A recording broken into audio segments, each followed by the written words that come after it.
झाली त्यावेळेला भाव अतिशय दुःखी अंतकरणाने म्हणाले की आपली संघटना आता एक डबकं झालंय, त्या जसं डबक्यातलं पाणी संपल्यावर कीटकनाशकांना खाऊन टाकते तसं आपलं एक ठिकाणी होतंय का काय. परंतु मी त्यावेळी देखील भाऊला सांगितलं होतं, भाऊ छत्रपती शिवाजी राजांचं सैन्य हे मुठभर होतं, परंतु ते मुठभर सैन्य लाखो सैन्यांचा पराभव करत होतं.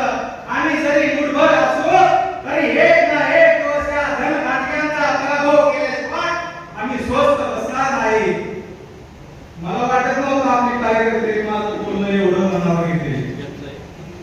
पाटील सर त्या विषयावरती मी बोलणार नाही. सदाभाऊला देखील मनाच्या मनात दुखलेला आहे. कारण भाऊ परवा एक ठिकाणी म्हणाले मी राहुल सोडून जाणार आहे, मला असं कळालं तसं. परंतु खरं 450 वर्षापूर्वी त्या कडकोजी गुजरातचं कौतुक करावं लागेल. 23 किल्ल्यानंतर पुरंदरच्या 10 मध्ये महाराजांनी 23 किल्ले दिले आणि महाराज दुःखी अंतकरणाने रायगडावरती राहत होते. त्यांचाच किल्लेदार कडकोजी गुजरात ते महाराजांची अवस्था बघवली नाही. तुरंत रायगड उतरून मिर्झा राजा जयसिंहाच्या छावणीत आले आणि सांगितलं की रायगडावरून आलोय जी शिवाजी राजांकडून आलोय, आपल्याकडे चाकरी करावं म्हणतोय. यावेळी मिर्झा राजा म्हणाला काय कारण.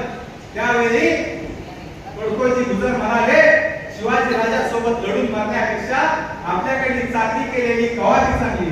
ठीक आहे म्हणले या.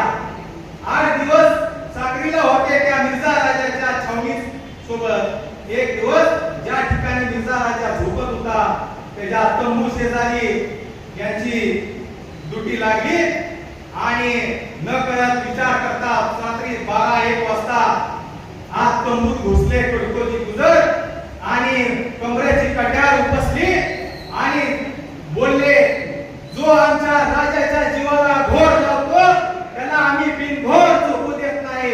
आणि कट्यार मिर्झा राजाच्या मस्तकात उपसला तेवढ्यात त्याच्या सैनिकांनी ती कट्यार वरच्या वर धरली. मिर्झा राजा झोपेतनं जागा झाला आणि त्याने सांगितलं हा काय म्हणजे तुमची या ठिकाणी मी खुश आहे म्हणजे तुमच्यावर, तुम्ही केवढं मोठं धाडस केलं. तुम्हाला म्हणजे मी या ठिकाणी जीवदान देत आहोत, तुम्ही इथनं बिनघोर